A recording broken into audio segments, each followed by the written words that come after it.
from the time that they pronounced me dead was a good 45 minutes. They cut my clothes and then they paddled my heart because my heart had stopped. And I could see people screaming and crying, but I didn't realize that was actually my physical body because I was somewhere else. The only thing that I could feel, if you can imagine, absolute love and peace. There wasn't anything else to be felt. I was greeted by people I had known in the past. I'm back home again. Incredibly safe and felt at home. Welcome to Round Trip Death, everybody. And today we are traveling clear over to Zurich, Switzerland to meet with our new friend, Dennis Bullock. And Dennis, welcome. How are you? Great. Tell me how your day is going already. My day is going great because I love to do interviews to share my experiences and that to help humanity become more aware of who they really are. So before we get going, and I'm going to let our listeners know this is going to be a spectacular interview today because we're going to hear about Dennis's really cool spiritual experience that he had before he had his near-death experience, if I can put a different label on them, if you don't mind, Dennis. Sure. So we're going to hear about that first and then get into his more classic, dying and come back kind of experience. But first, tell us, who's Dennis? Let us get to know you a little bit. Okay, Dennis Bullock is a musician, a saxophonist, a singer. Work with a lot of famous people. Go ahead and name drop a little bit. Quincy Jones, David Sanborn, and Marcus Miller, the Stylistics, James Brown, Prince, Chaka Khan. That's all. Nobody too big besides James Brown, Prince, etc. No, those are huge. So you've been a professional musician for how long? All my life. All my life. I mean, that music was was a thing that drawed me, singing and playing saxophone. I'm a saxophonist and a singer. My mother bought me my first saxophone, so that's when I started to play. So what brought you to Zurich? Well, there's a Montreux Jazz Festival. They have every year, and they have all types of people from all around the world come to perform at the festival. So I wanted to be in that festival, and I got a Swiss agent because I saw that a lot of the famous artists, they all had Swiss agents, like Al Jarreau when he was alive, Santana when he was alive, George Benson, Chaka Khan, all of the really big names, they all had Swiss agents. So I said, well, I want to get a Swiss agent. So I got a Swiss agent, and then he booked me for the Montreux Jazz Festival, and I liked it here, so I've been in Switzerland ever since. I've got to come visit you. Oh, sure. It's a lot of mountains. It's kind of a mix. It's kind of, I kind of call it the like the California of Europe, sort of. Yeah. But without the stress and without the danger zone, because we have a lot of mountains here. So you get a choice of, you can go city life, or you can go nature mountain life. So that's why I'm kind of in between. I'm not directly in the city, about 45 minutes out of the city, and I'm in the nature. So where they grow the wine, the vineyards, and there's some mountains and stuff like that, because I like nature, I haven't done any skiing in Europe yet. It's a bucket list, so I'm going to get over there one of these days. Well, if you come over the side, you're going to call me, man. So I can show you around. I'd love it. I would love it. Okay, let's jump right into it. Let's go back to when you were living in Montreal. Okay. And we're going to talk about your experience with your mother shortly after she passed on. But give us a little background. What was your relationship like with her? Maybe your family upbringing, just a little bit. Well, my family upbringing was, my father was a Marine and a cop. So it was very dutiful and very strict. Okay. My mother was the total opposite.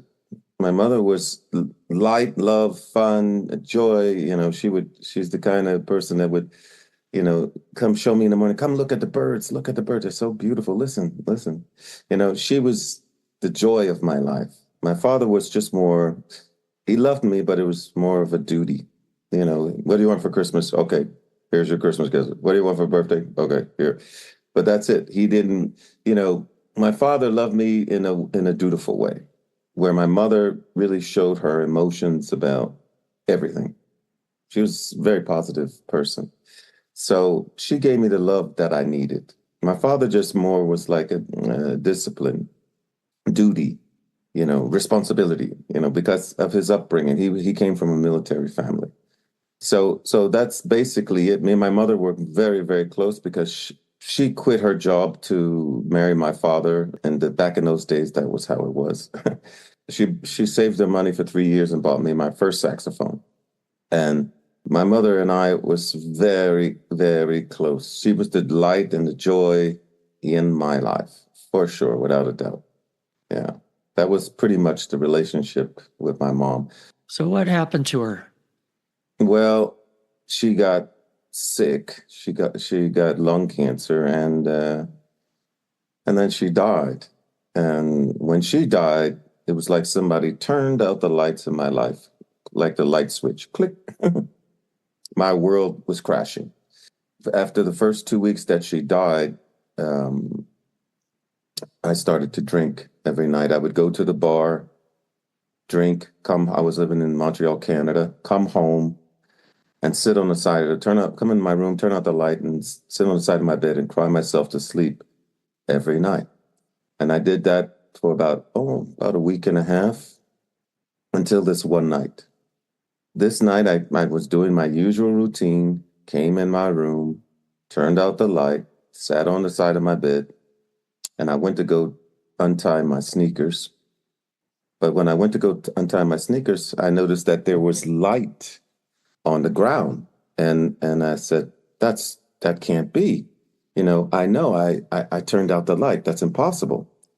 And this is the crazy part. When I looked up, it was like the sun you see in the sky was in my room, literally.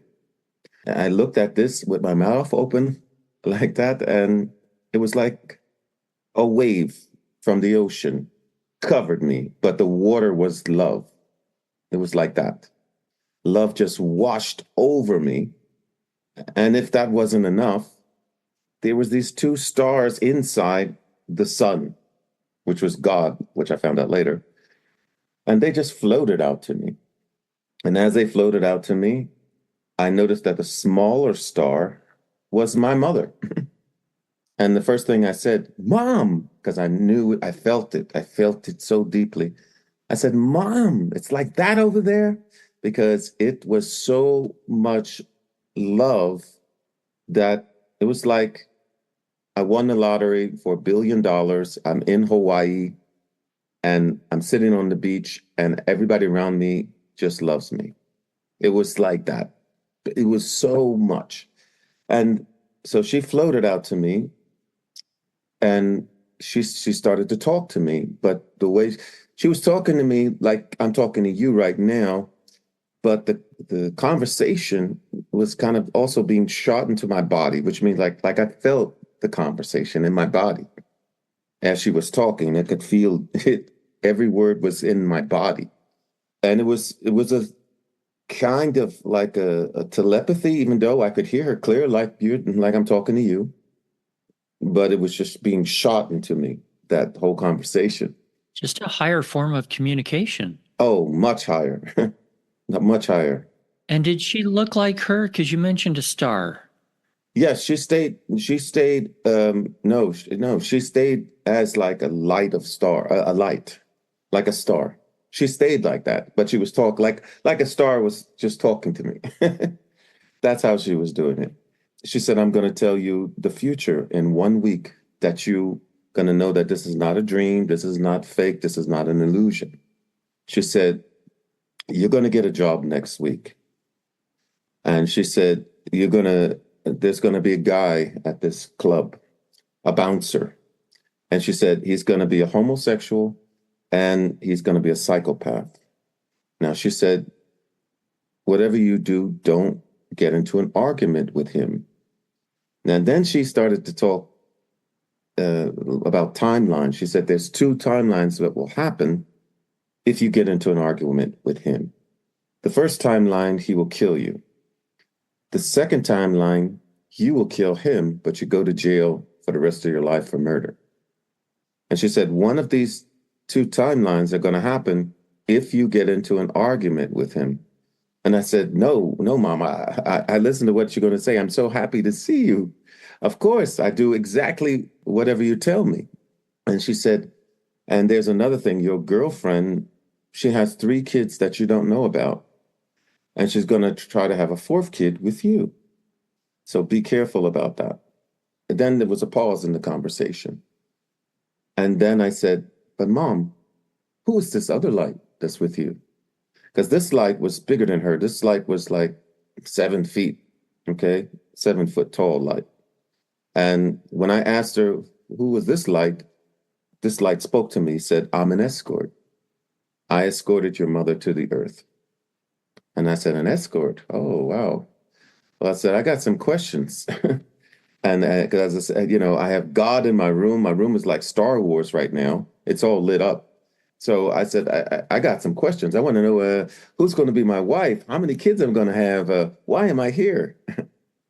And this, I call it like an angel. It said, I'm going to answer all your questions, but you won't be allowed to remember only what your mother says. So it answered every question I asked, but I could only remember what my mom said. And then my mother told me after the angel said that, then my mother said, I love you and I'll always be around you, but you won't realize that I'm around you like you are, like I am tonight. You won't realize it as much, but I'll always be around you. And then she said she loved me, and then they both floated back to the sun that was like waiting in my room patiently, back to the sun, and then my lights started to dim like ice cubes in a glass melting. Slowly but surely, my room got dark and dark and dark. And when it totally got dark, tears burst out my eyes. Man, they just burst out my eyes because I said, nobody's ever going to believe this. Nobody's ever going to believe this happened, man. Nobody's going to believe this. But I got the proof. Okay, before you hop into that, I want to interject just a couple of things. And I want to hear about the proof. It's interesting that you said you learned all these things, had all the questions answered, but you couldn't remember them. That is not unusual. I've had other people on this show tell me similar things. For example, one person said, I was shown the creation of the world and how it happened, and I can't remember it. I know I saw it, I know I learned it, but I can't remember it. And many other things similar to that. And I have, ideas of why I think maybe that is. Maybe it's better for us or something. But isn't it interesting that you would be taught something that you would not be able to remember right now? Like, what's the point? Have you thought about that? Well, the thing is that at that time, I hadn't met my kids or who I'm going to marry, or I hadn't met them. And maybe if they had told me, it would have influenced the future somehow, because it was obvious that my mother knew the future. I look at it like this. We're on the bottom floor, but they're in like the Empire State Building at the top. They can see all around in the future, in the past, they can see it all. We can only see the ground floor, which is right in front of us. So that's why at that time, those specific questions, if I had remembered, it might have influenced me in the wrong way, or that person that I would have met, it might have changed things somehow. It's like I guess it's like time travel. If you mess up too many things in the timeline that you're on, you kind of can change the future also. And would it really be good for us to know all of the future? No. No, it was not necessary. I mean, well, yes and no. I mean, in my case, with my mother, yes, it was necessary with what she had to say, but what I had to say, no. Okay, let's get into that. So she told you two things. Make the right choice about having a confrontation with this bouncer. Yes, And she told you about your girlfriend having 3 children right. That I didn't know about. that you did not know about. How long had you been dating her? About a year and a half, almost 2 years. And maybe she has kept a huge secret this whole time. Oh, most definitely, but I'm gonna tell it in the story. Let's talk about the bouncer first. Go for it. Okay. Like I said, I have the proof. Now, my band at the time of after that incident, my band, we hadn't worked in about 2, 3 weeks. It was like a dry spell, really bad. And the next day, after the incident with my mother, I got a phone call from the band. Hey, we got a job. Now, I didn't tell my band what had happened with my dead mother because I didn't want them to think, oh, he's a great singer, great saxophone player, but he lost it since his mother died. So I didn't mention anything to them. I said, oh, great, we got a job. So I said, oh, wow, things look beginning. I hung up the phone and I said, oh, wow, things are beginning to look like what my mom said. The next day after that, I went to the sound check. We call sound check. The sound check, for people who do not know, it's when the band goes and checks the instruments and the PA, the sound system, to make sure there's no problems before the show, about 3 hours, 4 hours before the show actually starts. So I went to the sound check. There was a huge bouncer at this club. I had never done this club before. And so anyway, we went to do the sound check, and I saw this huge bouncer there, but nothing happened. He didn't say nothing to me. I didn't say nothing to him. And we did the sound check. Everything went normal, smooth. And then I left, and then I came back for the show at night. And I came in the club, and of course there was the bouncer, that huge bouncer. But he didn't say nothing to me. I didn't say nothing to him. So far, everything was good. So we did our first set. Great show. People liked it. And we were on our break because we had 2 shows to do. And while I was on my break, I was talking to the band. This was me and this was the band. So we all were talking on the break. And then this bouncer walked by me and grabbed my butt. Just grabbed it like that. And I was talking to him, hey.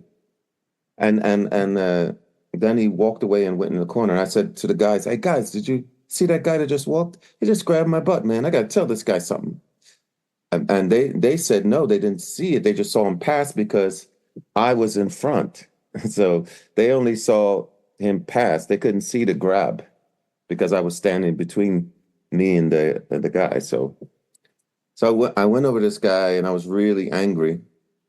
And then I said, hey, wait a minute. Don't lose it, man. Don't lose it. Remember what your mother said. Remember what your mother said. Don't lose it, man. Now, I want to say this really clear, is that I have nothing against homosexual, gay, transsexual, whatever a person's sexual preferences. I have nothing against that.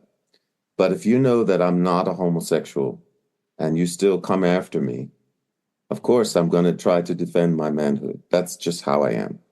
But this time I said, don't lose it, man. Don't lose it. Just tell him you're not like that and not to touch you. And that's what I did. I went over and said, listen, man, I'm not like that. Please don't touch me no more. He said, you had too much to drink, man. I didn't touch you. I said, yeah, you did touch me, man. But I'm telling you, I'm not like that. Please don't touch me. And then he said, why did you tell your friends? I said, I told my friends because that's what you did. But listen, I'm not like that. So please don't touch me. And then I walked away because if I'd have stayed longer, the conversation was going right to the point where my mother was talking about. Yeah, it was escalating. Yes. So I left. And when I left, I did my second show. I didn't hang in that club after. Like normally I would hang out, you do the show and now it's finished. Everybody said, I didn't hang out because I didn't like this guy and the situation. So I finished my show and I left the club. He didn't say nothing to me no more after that. And I went home.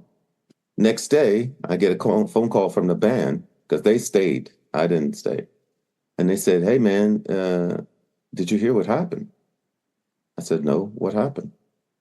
He said, remember that guy you said grabbed you and stuff? That bouncer? I said, yeah.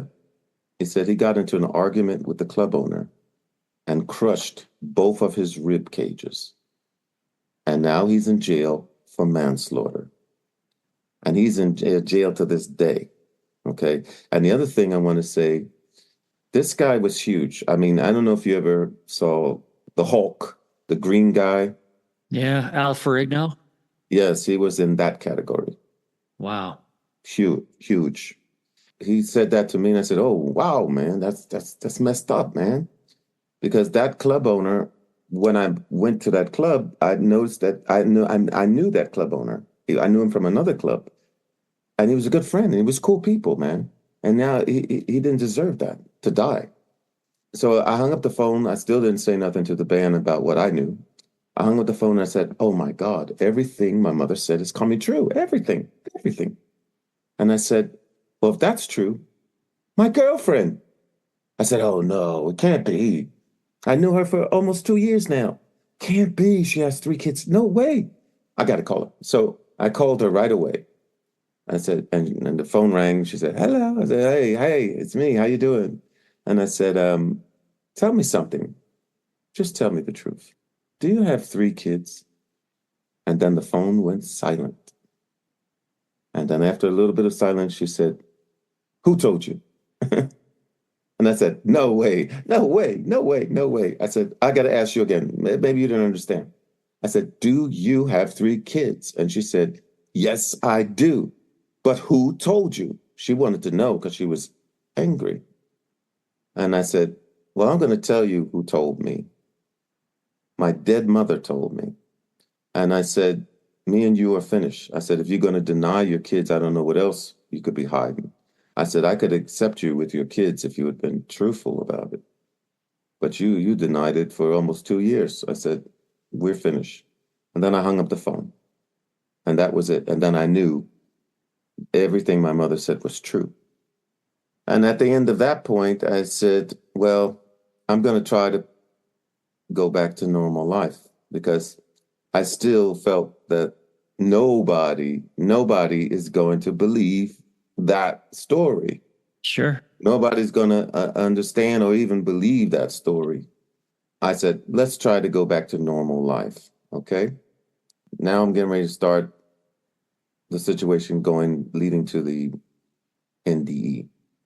Now, I tried to get back to normal life and I started to follow this singer. He was in this renewed Platters, not the original Platters, but a renewed group. Okay. Because the original Platters is, I'm too young for that. But a renewed group. This guy was great. He had contracts in Germany, Montreal, Canada, albums in Canada. We won the best act in Canada, a lot of things, and contracts in Germany and everywhere in America. And he was great, a killer vocals. And one night, as I was doing his shows with him, learning, because he was like my mentor, he introduced me to drugs. And I started to do drugs with him, which I'm not so proud about, I have to say. But I thought that was the way because he was successful. I said, I want to be successful too. So I started to do drugs with him. So I did drugs with him. And then all of a sudden, about, I guess, a year, he died. After one weekend of a show we did together, the next day he passed away. And when he passed away, that was my wake-up call. I stopped cold turkey. No drugs, no nothing. And I replaced it. And I said, I'm going to replace it with marijuana. I said, I smoke a joint every now and then. That's okay. Once a month or whatever, that's okay. But no more hard drugs. So that's what I did. With my new girlfriend, we were in an apartment in Montreal, Canada, and we ran out of marijuana. I didn't have any marijuana that day. Now, this is not against musicians, but I have to say, most musicians know where to get marijuana no matter what country or no matter what city they're in. It's just like that. So I ran out of marijuana, so I just called one of my musician friends and said, "Hey, do you got any marijuana?" I ran out, I don't have any. And he said, "Sure.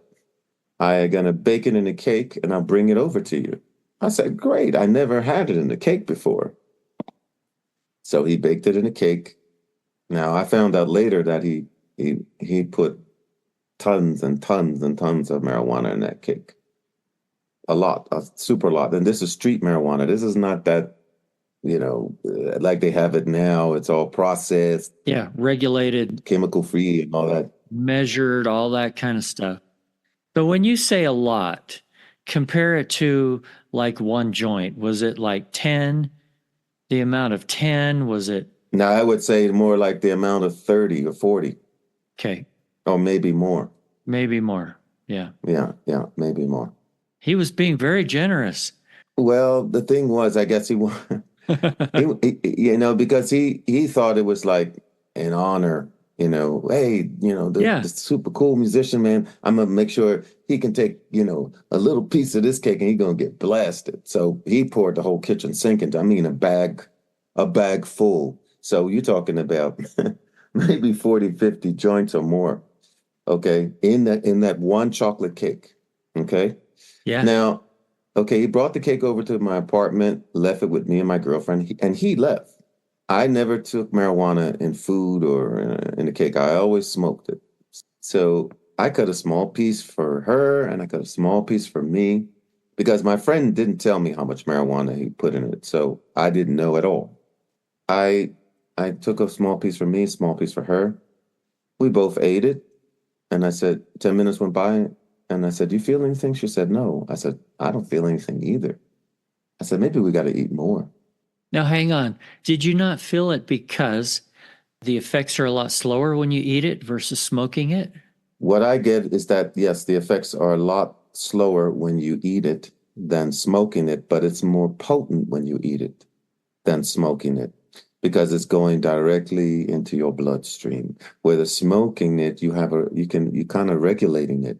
As you take in or take out, your lungs are regulating it. But with food, no, you're going directly into the bloodstream. But my understanding is it takes longer. So 10 minutes went by and you're like, didn't work. Yeah, because I never had it in a cake. I never ate it. So yeah, I thought, you're going to eat it and maybe it's going to be, it's going to be faster even because, it's going straight into the body and, So 10 minutes went by, nothing happened. So we said, maybe we got to eat more. I think we got to eat more because I didn't know. I thought maybe he didn't put a lot in the cake.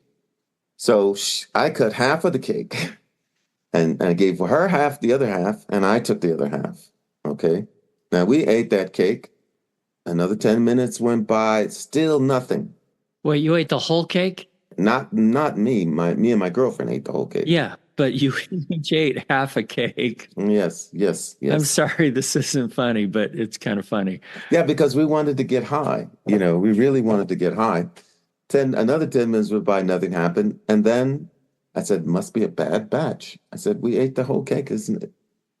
And then we started to feel something.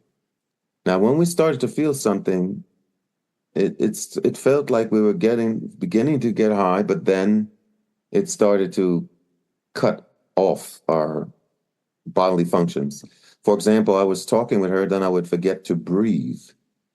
And I would go, oh, I said, man, I forgot to breathe. This is weird. I said, are you feeling that? She says, yes, I feel the same. And then it started to be difficult for me to move, even move. And then she said, I think you better call 911 while we still can. And I said, yeah, I think you're right. And I was pulling myself to the phone. And I finally picked up the phone and I dialed 911 and I said, and then they answered, hello, how can we help you? And I said, and this is the embarrassing part. I said, well, I think we ate too much marijuana in a cake and I think we're dying. I said, could you come please help us, please save us? And she said, okay, we'll be right over. Now, what I didn't realize is that, if you call 911 about any narcotic, they also call the police. So the police came with them, but when the police arrived at the apartment, there was no evidence because we had ate the whole cake, so there was nothing to charge us with. So they left, and then the ambulance took us. And yeah, by the way, it was late by this time. It was like around maybe 4 a.m. Okay, and so they took us in separate stretchers. We were on the third floor. We're in a stairwell cased step going down. So as they're carrying us, we have our neighbors on the second and first floor, and they have big windows right in front of the staircase. So they're looking at us. I'm in a stretcher going down as they carried me down, and they're in the window saying, "What happened to them?" Lights are flashing like crazy. It's a scene out of David Bowie, Mick Jagger overdosing. It looked like that for me. It was crazy. So they took us out and they rushed us to the hospital. I was glad that they arrived because by the time they arrived, my heart was just trying to beat because I couldn't hardly move at all. And I said, thank God they're here. And my heart was trying to beat, and I was really fighting to live because I knew I didn't have long, man. I didn't have long to live. They took us in the ambulance and we were rushed to the hospital. And here's another strange thing that happened. As I'm going past the reception at the hospital, there's my dead mother again. But this time she's looking through papers at the reception, looking for me. And she had this like shirt on that she was in a women's club, okay? The club is like 10 women and they go play bingo together, they go on trips together. It's like a women's club. And she had this shirt that I recognized that she always wears at this women's club. And I was in the stretcher and they rolled me. I said, that's weird, there's Mom. And they rolled me to my room. Now, what I didn't realize at that time, what I realized later was that I was so close to death. That's why I was able to see her clearly like I see you right now. They wheeled me to my room and they wheeled my girlfriend to another room. She was having other complications. I don't know what, but she was having other complications. But anyway, they wheeled me to my room and they gave me this black drink to drink. I thought it was tar, but I found out later it was charcoal. Yeah. Helps take toxins out. Yeah. So I'm laying on my bed in my room. I'm in a hospital room by myself.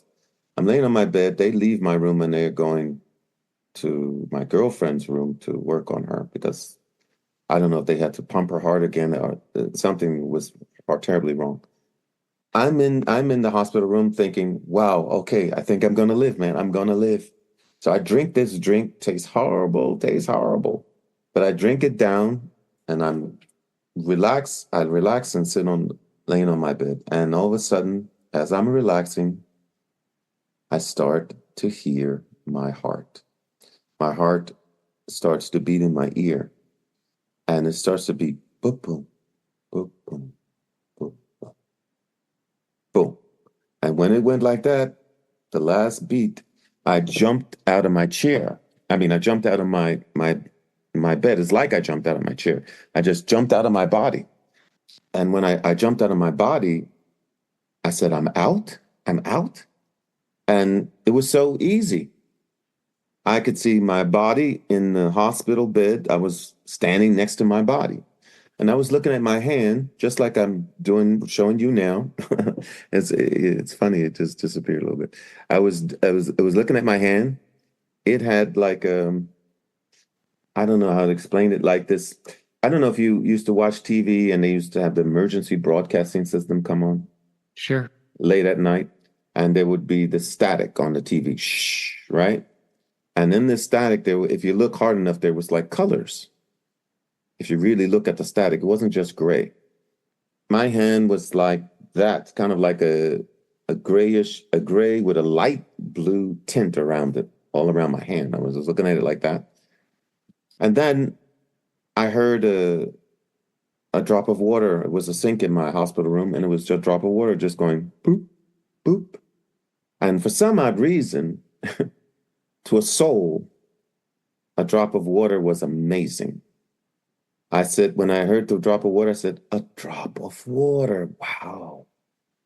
And the minute I thought about the drop of water, my vision went right up close to it and then right back to where I was standing without me moving. Okay. Then I said, I want to freeze this water so I can see it more because it was dripping. And it was like I was remembering, like if I give you a bike to ride, if you hadn't had a bike in 20 years and I give you a bike to ride, you're still going to know how to ride it, right? Yes. Well, this how it was when I wanted to stop this water. I said, I want to freeze this water. And I said, oh yeah. And I just pushed my hand across the air, just like I'm doing right now. And the water froze. I stopped time. To a soul, that was not an amazing thing. It was like, okay. And then I said, I'd like to see that water from every angle.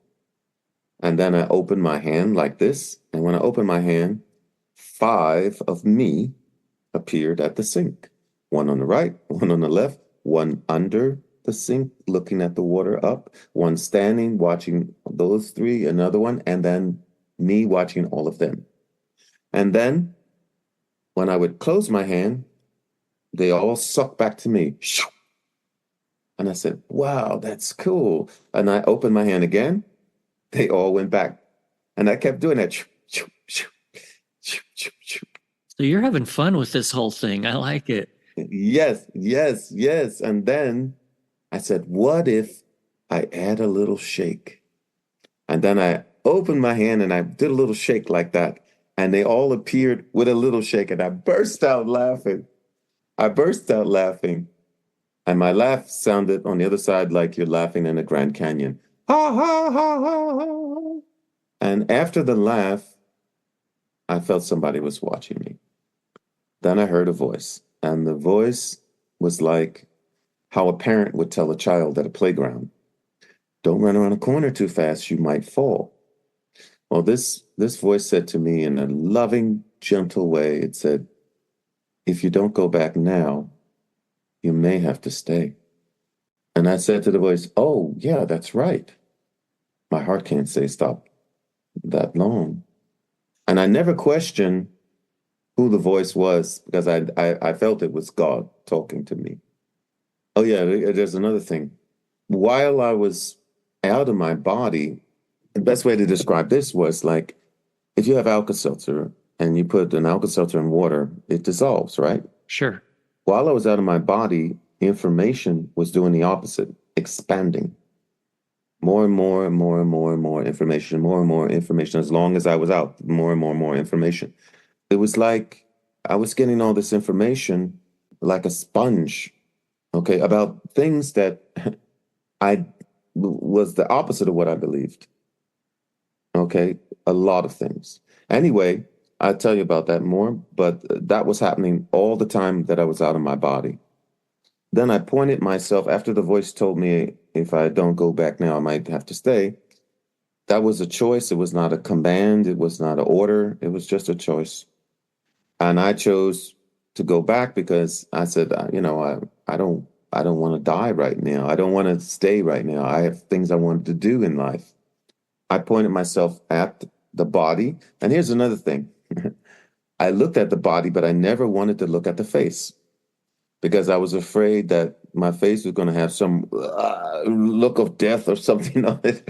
So I didn't want to look at my face, but I saw I was out of my body. My body was there and I was standing here.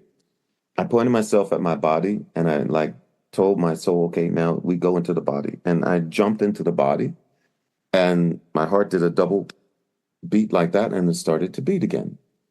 Then that was the end of my NDE. Okay. Before we go on, I want to interject some questions here. Okay. Sounds like it was like you intuitively knew how to get back in. I find that very interesting. Is that how you felt? Well, the thing was, I was beginning to remember more and more. The longer I stayed, the more and more I started to remember I had powers. At first, it was funny, but I still was going to try because I said, I'm going to try. That was my intent while I was in my soul. I'm going to try to get back in my body now. But I felt a lot of confidence because I had God that had just said, if you don't go back now, you might have to stay. So that gave me the confidence, hey, and God is going to help me to arrange if I can't get it right.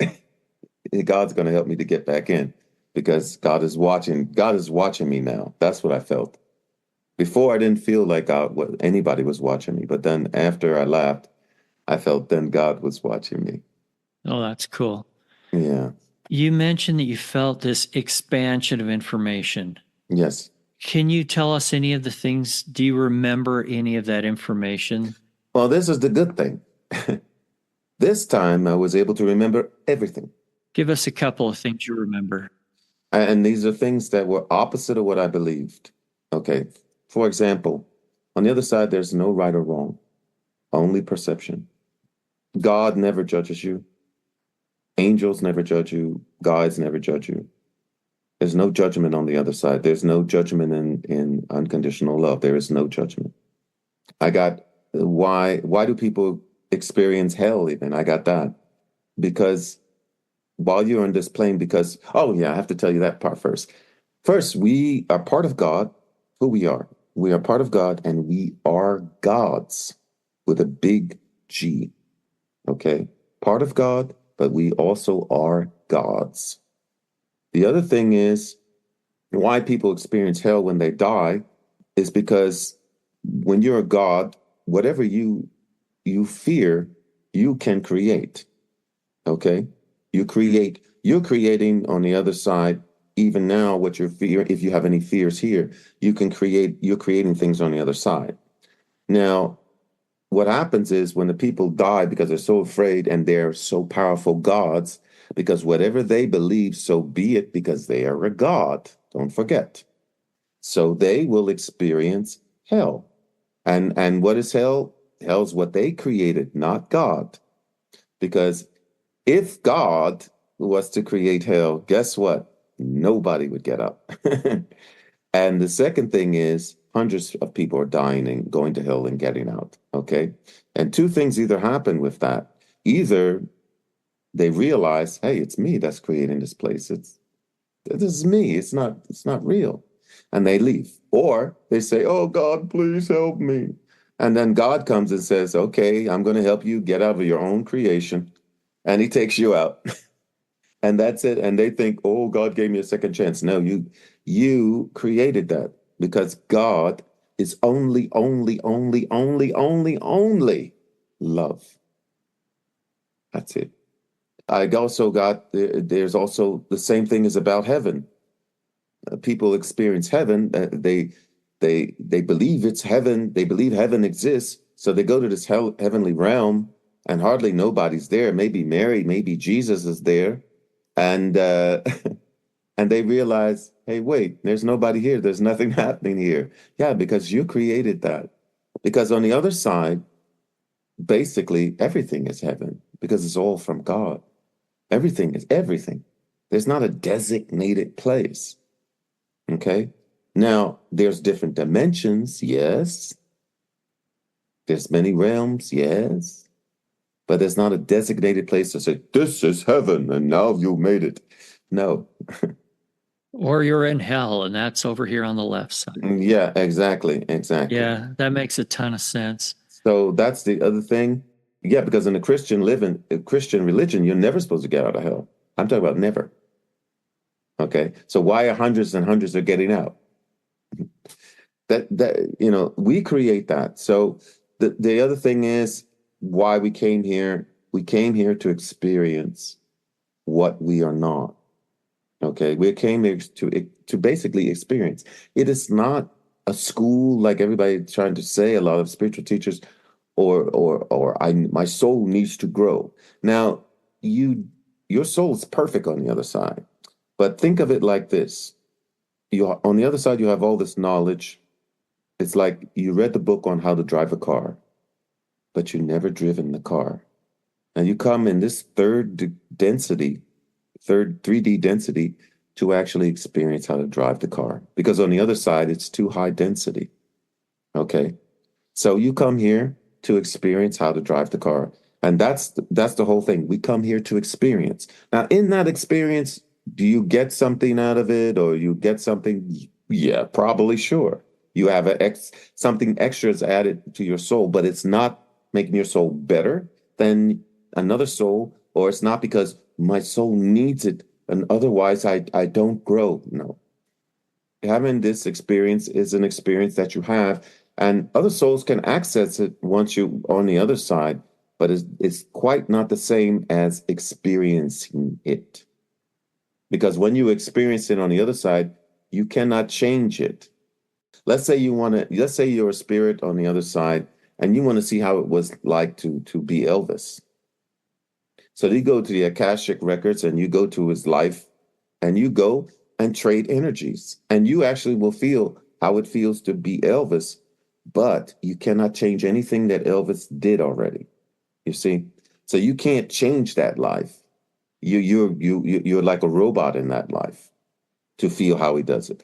But the person who actually did it, they have a little something extra about it. And that's the whole point. And that's what we come to experience what we're not. Because, for example, you're white and you're in a white room and everything you see is white. Guess what? You don't know you're white. Unless you see a black room or a green room or a purple room. And you say, oh, I'm the white room. It's the same on the other side. If you're experiencing only love, security, you don't even know what fear feels like. But then when you come here and you experience the illusion of fear, no love, even death, which is illusion, you can never die. Then when you go back, you say, oh, wow, look this is amazing what we have. Really interesting stuff. You see my point? And that's the whole point. That's why I say we come here to experience what we're not. Do you think there are some things that we need to take on this physical form in this place to experience that we couldn't in the other realm, and just as spirit beings? Most definitely, because some things are too low density. Yeah. Okay. 3D is a low density. Okay. On the other side, it's a much higher density. Yeah, but we can learn a lot by coming down here. I shouldn't say coming down, but as you put it, this density, this realm, there are a lot of things to learn. Well, not learn, but experience, my friend. Experience, because what you're going to understand is that your soul on the other side does not need to learn, or it does not need it.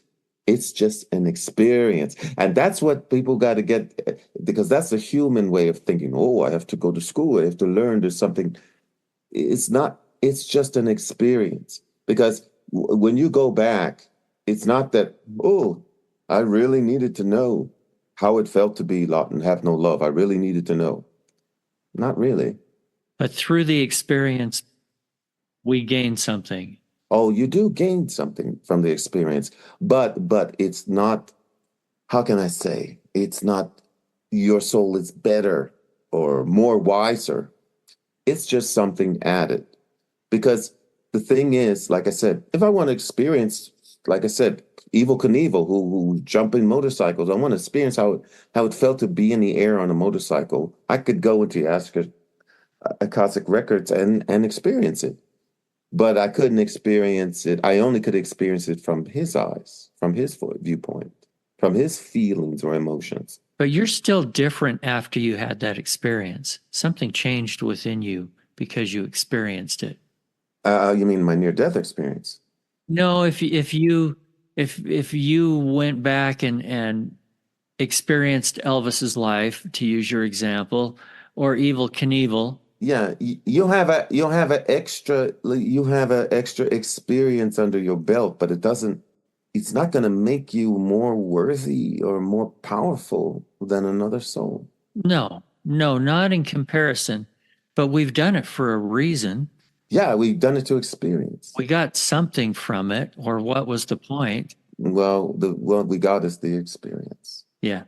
Okay, when you were in this hospital room and you stepped out of your body. Yeah. What was the word you used? Did you jump out? Did you just step out? No, I just said I'm out. I popped out. Like I would jump out of this chair. Boom. That's how it happened. The minute my heart did the last beat, I popped out. Did you also feel like you went somewhere else or like you were in that hospital room the whole time? Some people feel like they travel someplace, some people don't. I just felt that the time was different. Okay, that makes sense. Okay, I probably was dead for about 20 minutes, but on the other side, it felt like hours. Like I was playing around. I was laughing. It just felt like at least more than almost 2 hours, it felt like in spiritual time. But in human time, it was probably about 20 minutes, 25 minutes at best. Let's talk about the choice. Okay. Tell me again about your choice to come back or to stay there. God said, I felt first that somebody was watching me, and then I heard a voice. And it was from behind me. I felt somebody was watching me. And I didn't feel that before. Before, I felt alone and I was just having a ball like a kid. Like I said, it turned into a little bit into Bugs Bunny because I had these powers. And I said, wow, I could do that. Wow, let's try this. Hey, what if I put a little shake? When I left my body, it was like I left an old shirt on the chair. I had no concern about that body because I knew that this is the real me. But I was just at the same time kind of discovering as I was going along. And then what were you told when you decided to come back? Yeah, it said, if you don't go back now, you might have to stay. And it was not an order. It was not a command. It was very gentle, very loving. But it was letting me know that at this point in time, even though there's no time, but at this point, if you don't go back now, you might have to stay. Because your heart can't stay stopped for that long. Yeah, if it's been 20 minutes, that's a long time. Yeah. Brain damage is going to start happening. And yeah, it was at that point. So I said, yo, yeah, that's right. Because I was having so much fun on the other side. I had forgotten about the body. I said, oh, yeah, that's right. I'm answering God. Oh, yeah, that's right. And then I pointed myself at the body and I jumped back in. All right, let's jump back into where you were before I got you sidetracked. You jumped back in your body. Let's talk about what happened after that. Okay, a lot of things happened after that. I jumped back in my body. You're still really sick, right? I jumped back in my body and my heart starts to beat and I sleep there for a while. And then they check me again and I'm able to leave. Okay. And the thing is, when I came back, I got these gifts, spiritual gifts that I had no idea. I learned that I have them by accident. And that's where we're going to pick it up in part 2 of our interview with Dennis Bullock, discussing spiritual gifts and specifically the ones he came back with and how he put them to use in his life. I hope you'll join us then. But for now, if you haven't already hit that follow or subscribe button, now's the time to do it. And if you want to help us continue to put out this kind of quality content, head on over to roundtripdeath.com, look for that itty-bitty donate button in the upper right-hand corner. Until then, I wish you everything good that you're looking for in this life and the next.